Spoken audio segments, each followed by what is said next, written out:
These are our question and answer videos, paintwork, motorcycling, and general life philosophy. There's some good comments on this video that came into the channel. I've tried to answer the questions to the best of my ability, share the information that came in, and overall just make an interesting presentation that would be fun to watch if you have a passion for motorcycling or painting or both.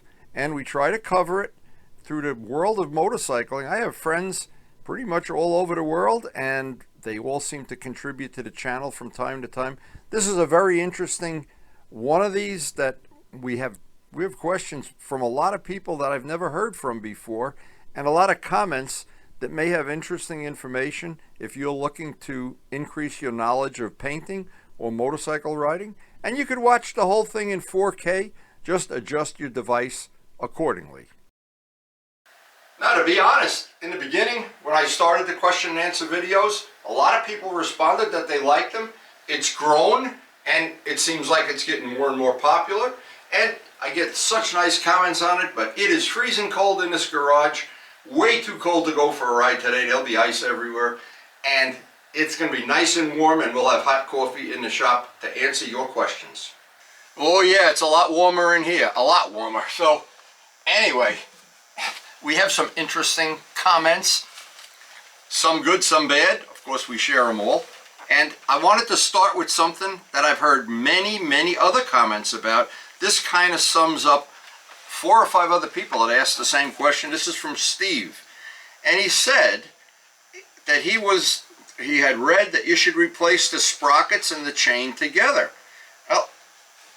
Well, that's not a bad idea, but that's like, I guess a good idea, a thing would be to replace your shoes every week. It wouldn't hurt anything, but I think that's overdoing it. Now, I have the common that a lot of my friends agree with is every other time you change the chain, and that would be around the 30,000 mile mark. Probably a good idea to change them. But remember, the front one wears out 3 times faster than the back one, roughly 15 to 45. So if you're only going to change one, if you're economy minded, well, change the front one. And a lot of people that are really, I hate to say it, but I've heard other people say you just reverse the sprocket. The hook wear is always on the one side. Again, this is something that's very controversial. When do I do a blank maintenance? And I have gotten emails from people that say, oh, I read in the manual that, and the GS manual is the best one I ever saw. They want you to replace the rubber brake lines every 2 years. Well, that would mean my 44-year-old bike would have 22 sets of brake lines. Yeah, that's good for CYA, and everybody knows what that is. But the reality, I like to deal with realistic maintenance. And Henry Hawk had a good comment about this too, if I remember right. He says, I don't like to replace things that aren't worn out. So Henry, I think you're right. Steve, I don't know what the real answer is. And if you always want to be on the safe side, of course. But then if you really want to be on a real safe side, just buy a new motorcycle every 6 months. So what I'm trying to zero in on this channel is, first of all, people that don't have unlimited money, people who want to do some of the work themselves, and people who have a passion for motorcycling. So you would probably combine those and say, what's a good time to do this maintenance, that maintenance, this maintenance, that maintenance? Well, again, you could always go by the service warranty, the service manual, but they're going to be on the side of let's do it 3 times just to be safe, and maybe just to take your money. I don't know. Anyway, and I always get good emails that I love. I'm going to address some of this later in the video. From Make Fix. Make Fix is one of our regular people that puts comments out there. And he said he looked on the video and he saw that I pass Lincoln Park Airport where they have the electric airplanes and some cool carbon fiber planes and stuff. And he's learning to fly. Well, you know, I know Pete took flying lessons, and several of my other friends have pilot licenses. So it's not a big deal to do that. But here's the point that I wanted to make, and I'm going to really address this maybe toward the end of the video. People that ride motorcycles, an awful lot of people that fly model planes have a motorcycle, like Les McDonald, Bob Hunt. I mean, there's a list a mile long. But people also and we were starting to post some train videos recently, and thank God I've linked up with a lot of people I thought I lost touch with who enjoyed the video, and we got 3,000 hits on that the first day we posted it. So, but what happens is people that have one passion in life a lot of times have another passion very similar to that, or they like antique cars, and Michelle is a good example of that. Loves motorcycles, especially Hondas, and loves antique cars.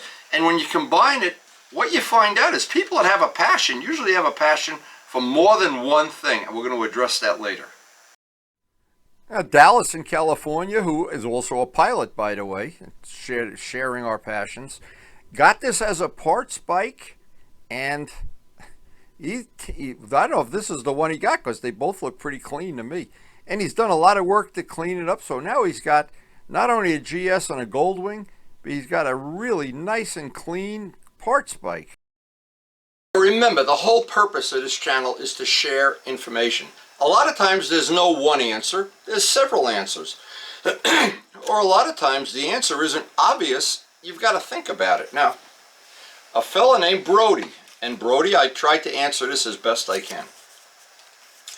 He was curious how he looked in one video, and on the 650, I believe it was the 650, I had the front end raised more, and then I had it lowered, then I had it in between, then I raised it, lowered, and he says, well, why are you doing that? Well, I tried to explain to him that I had replaced a 160 rear tire with a 180 tire.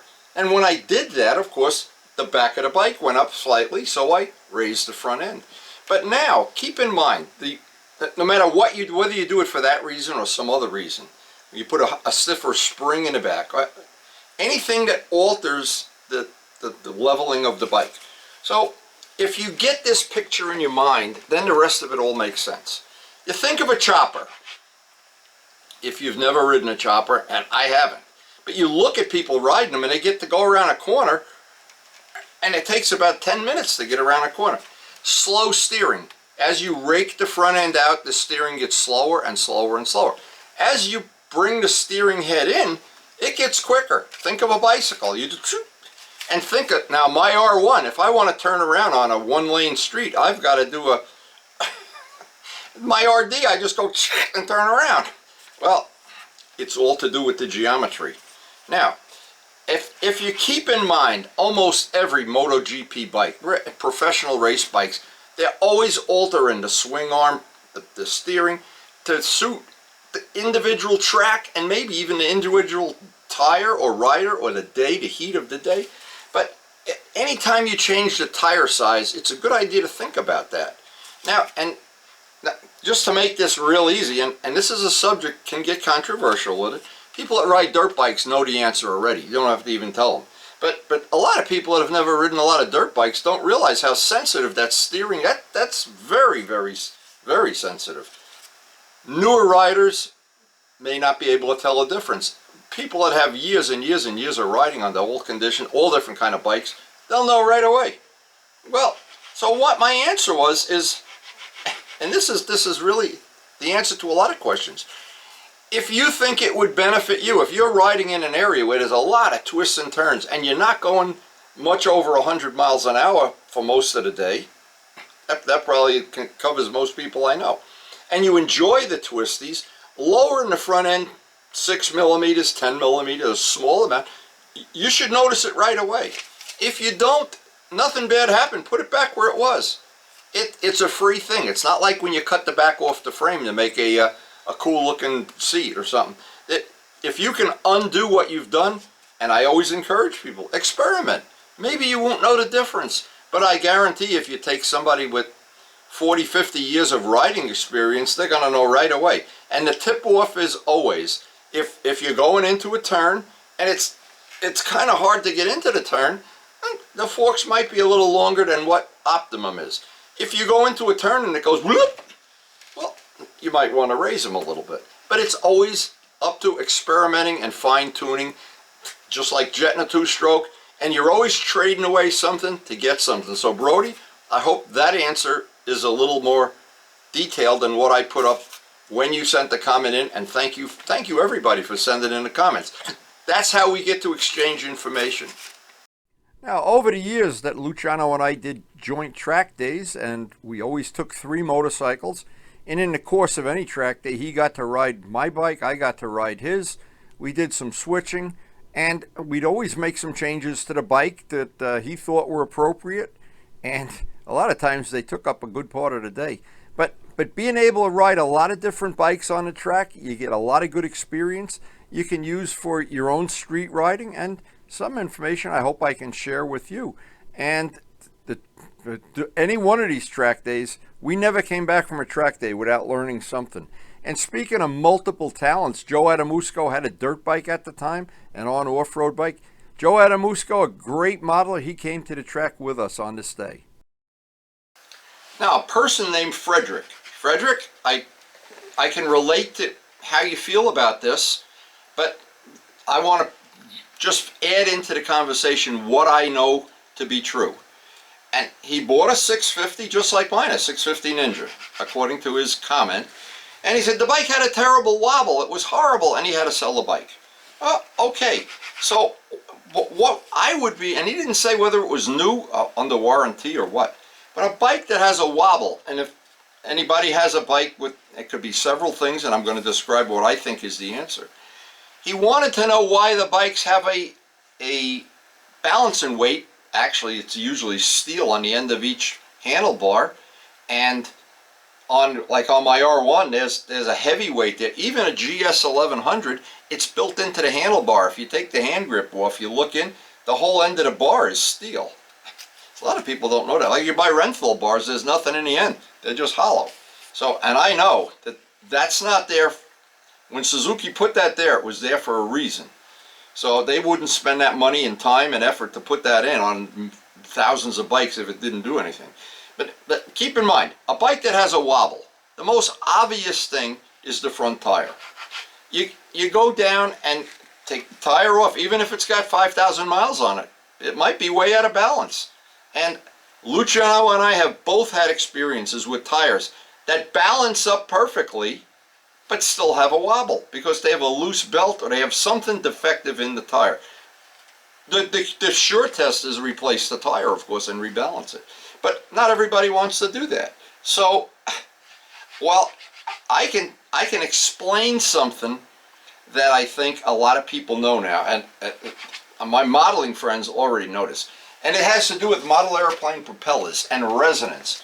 Model airplane propeller, if it's not perfectly balanced, and I mean especially a 5-blade or a 4-blade or 3-blade, let's use a 2-blade to make it easy. Perfectly balanced, it should have a minimum amount of vibration. But if I make one blade a little heavier, it's going to resonate. It's going to do this at some RPM. Usually it's right at the RPM you want to use. That's the problem. As an example, if you have a wobble on a bike at 60, 70 miles an hour, it's going to annoy you. If it's resonating at 150, probably won't annoy you that much, especially if you never go that speed. So resonance comes and goes. It's vibration, it's resonance. It's hard to explain if you've never experienced it and then cured it. And in my case, model airplanes I've flown, I used to manufacture carbon fiber propellers. Very complicated thing to get it right. And to get them, before I would sell them, I would make sure they are perfectly balanced. Because a lot of people don't know exactly, they're not patient enough to balance it. But when you get it right, there'll be a minimum amount of resonance. Let's call it resonance. But when it's wrong, it's going to be 1 RPM, it's going 8,000, 9,000, 10, and all of a sudden it'll be, and that's resonant vibration. So anybody that's a modeler knows about that, and they know about it right away. Now, always funny comments, I always like to add these in. So I hope, Frederick, that explains it more. Also, it could be the head bearing loose. Before I even go to the next question, I had at one time, and I can't even remember what bike it was, that I had taken the forks off to do whatever I was doing, took the triple trees off, and I said, oh great, the little ball bearings that used to be in older bikes, I put new grease in there, cleaned them all up, but I never torqued it down correctly. I torqued it down to where I thought it was right. I rode the bike and and I came home and I says, that once I tightened it up, of course it was perfect. But if you don't get it right, that's one thing you can look at. And if you make it too tight, you're going to have even bigger problems. So there's always a sweet spot right in there. Now, Edward, and again, I'm sorry I just lost my train of thought there. Edward commented that my R1 it outlasted my toasters and microwaves. And he says, the real problem in life is Yamaha didn't make toasters. Now, our friend Scott in Connecticut is closing in on having his restoration of the tank done, and I know he has extreme patience. He also in the past contributed the pictures of him rebuilding the entire engine. Thank you, Scott. Thank you for sharing. And there's always the comments that I think they're relevant, but maybe the answer to some of these is self-obvious. My friend Techno61 from Australia, he loves his Kawasaki Eliminator. He said I should get one. Well, you know what? I'll mention that to Karen and see. She's looking for me to sell some bikes and make some room in the garage for her stuff. Well, anyway, we all suffer from a small garage, that's for sure. But anyway, beside the point, if I had a bigger garage, I know I'd have more motorcycles. If I had a bigger attic, I'd have a bigger train layout. If I had a bigger bank account, I'd have a new car. It just goes without saying. Anyway, thank you for the nice comment. And now RBFC Labs, and this was, I love these comments, and I know they're all kind of a little tongue-in-cheek here or whatever. He says, hey, he loved the Kawasaki, the MT-09, blah, blah, blah, blah, blah. And he thought that Yamaha or somebody should hire me to style their bikes. But you know what the problem is? The problem is I'm old. I'm 78 years old. What's attractive to me in a motorcycle isn't attractive to a lot of people. I don't like flat black. You ask a young guy, they can't make enough parts of the bike flat black. This is a problem. So, and there are, for sure, my generation of people that want polished, shiny, certain thing in a motorcycle. I want longevity. I don't want a bike that's got 300 horsepower and it wears out in a week.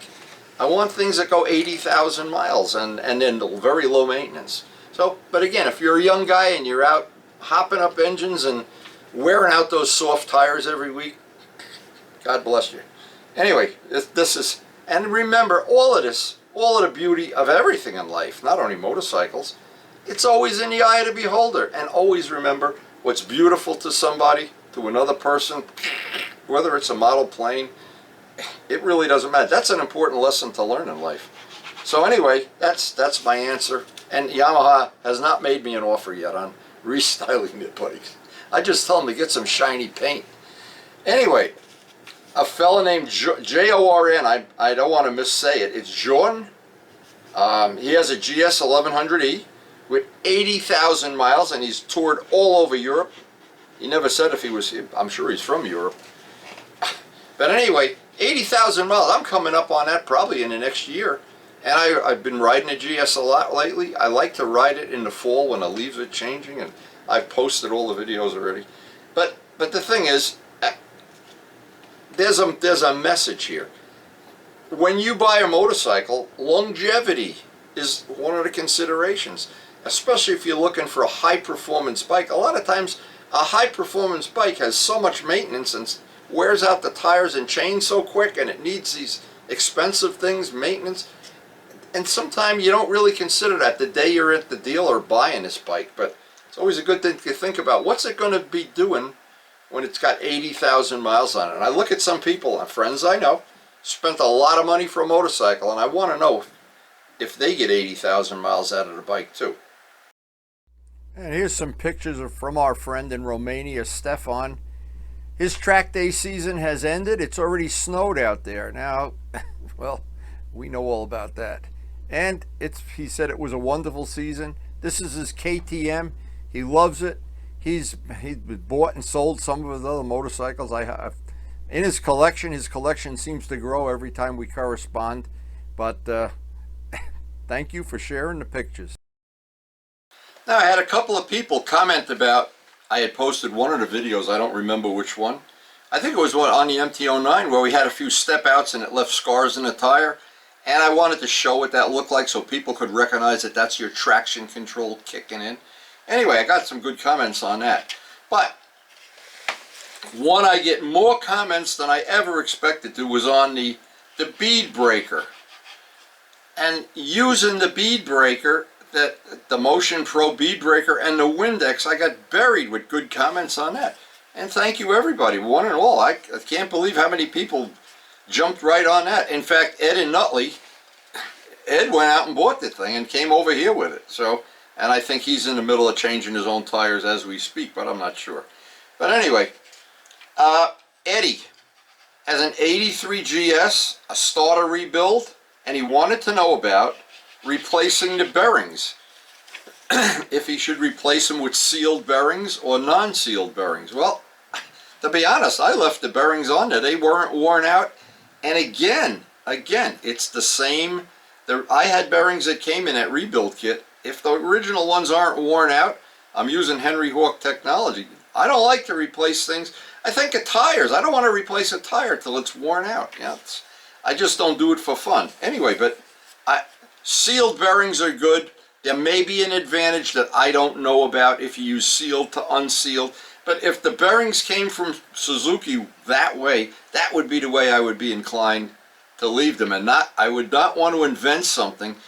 The things is, don't invent something when the thing you're trying to fix isn't broken yet. That's always a little bit of you always have the more chance that you're going to make it worse than make it better. For sure. And speaking of Ed in Nutley, he came over the house. We changed some tires or whatever we did here. I don't remember. We had a couple little adventures, and Ed is a competent mechanic, but he had never changed his own tires before. And what happened?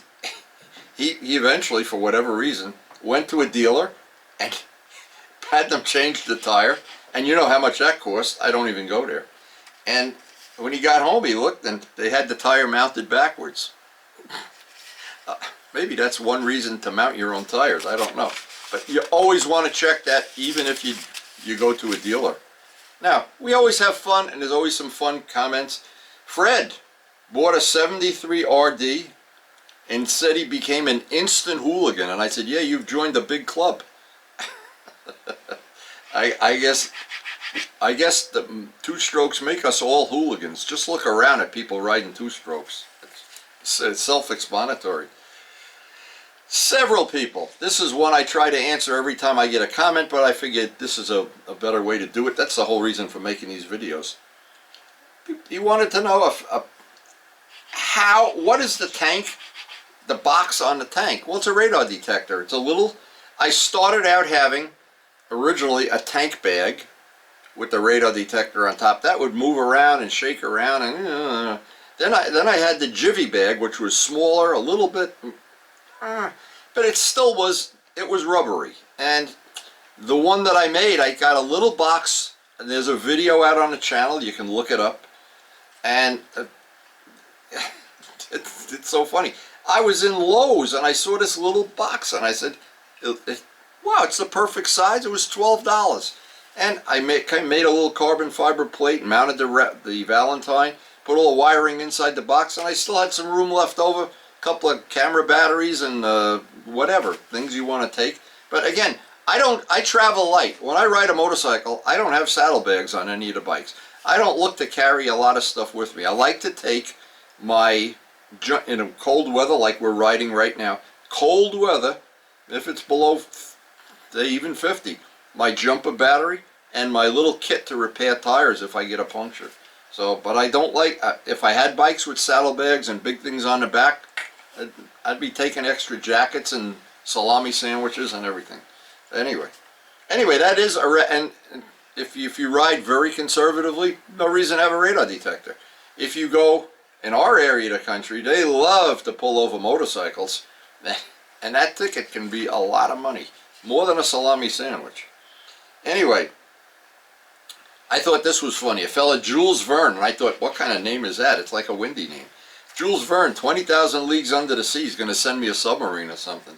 Anyway, Jules, I'm mentioning this. He has an RD400, and he's going to paint it similar to my bike. He liked the paint job.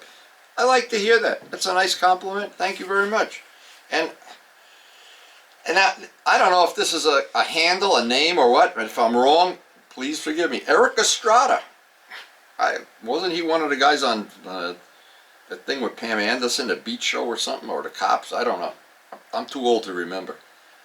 He wanted to know if you sand clear between coats. Well, it certainly wouldn't hurt. But the method that I like to use is I put the trim on the bike, and I want to get 2 or 3 thick coats 1 hour apart to build up some clear, so I can sand it flat with 1000 grit and not feel the paint lines, and then put on one final wet coat.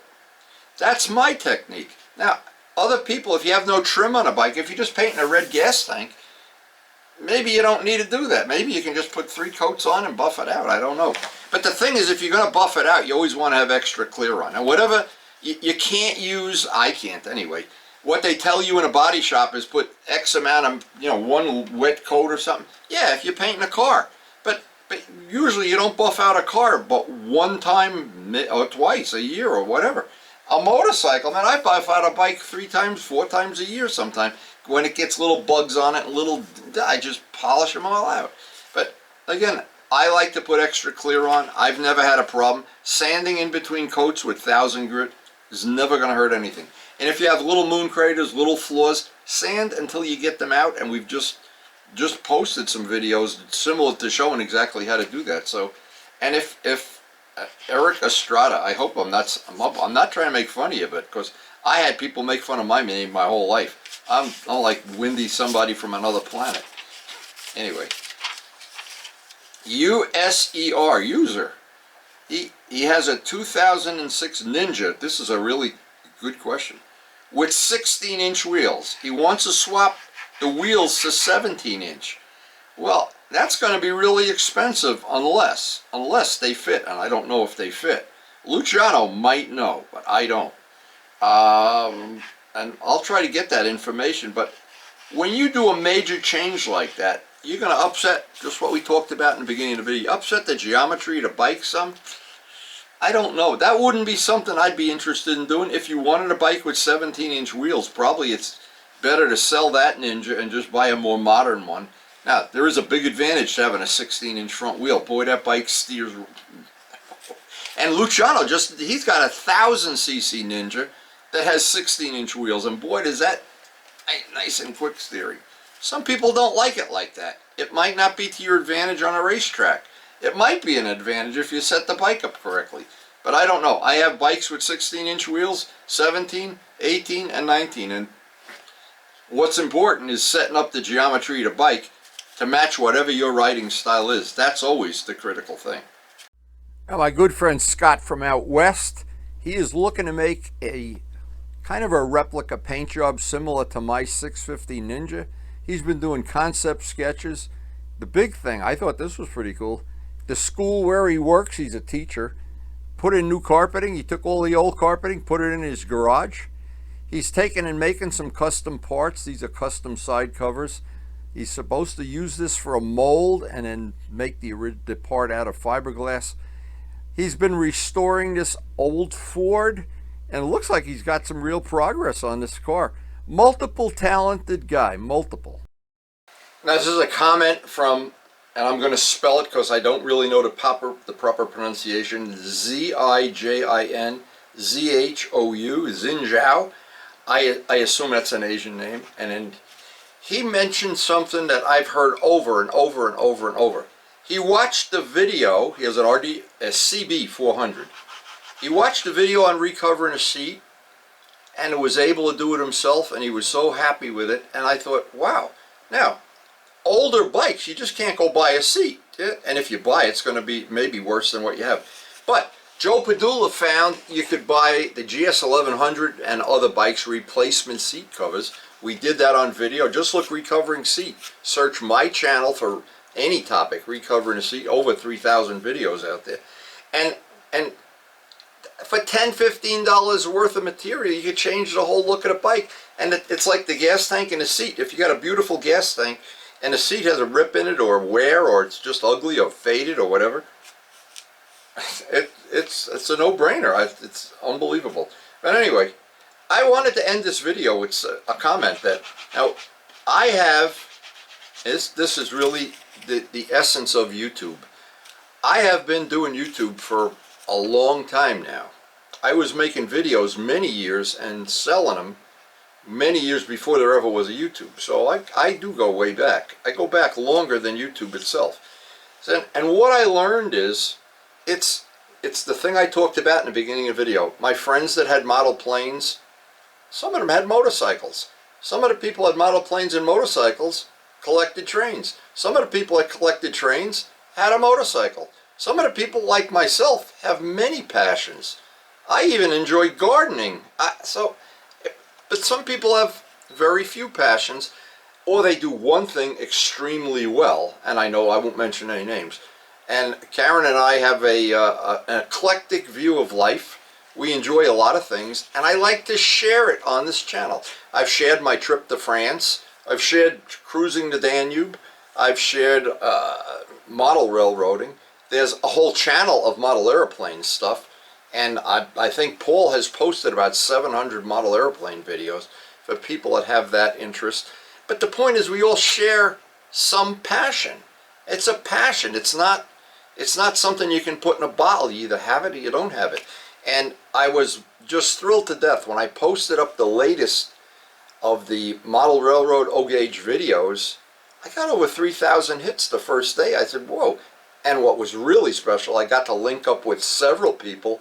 Somebody I haven't seen in a long time, Warren Walker in California, and share the memories of what was a wonderful trip for him coming and staying at my house, and for me going to California and staying at his house. So I think that's a special value to YouTube, and I have learned so much from YouTube, from fixing my refrigerator ice maker to how to shut off the check engine light in my Volkswagen.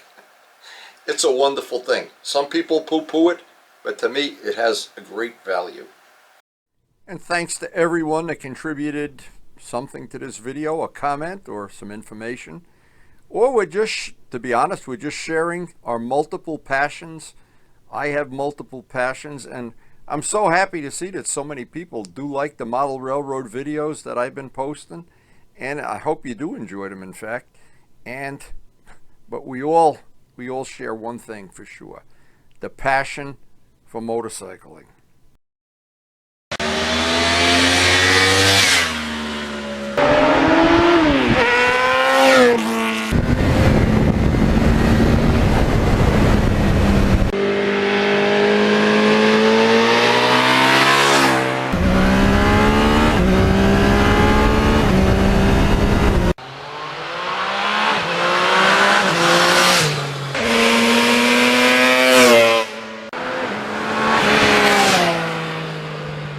And thanks so much for supporting the channel and watching.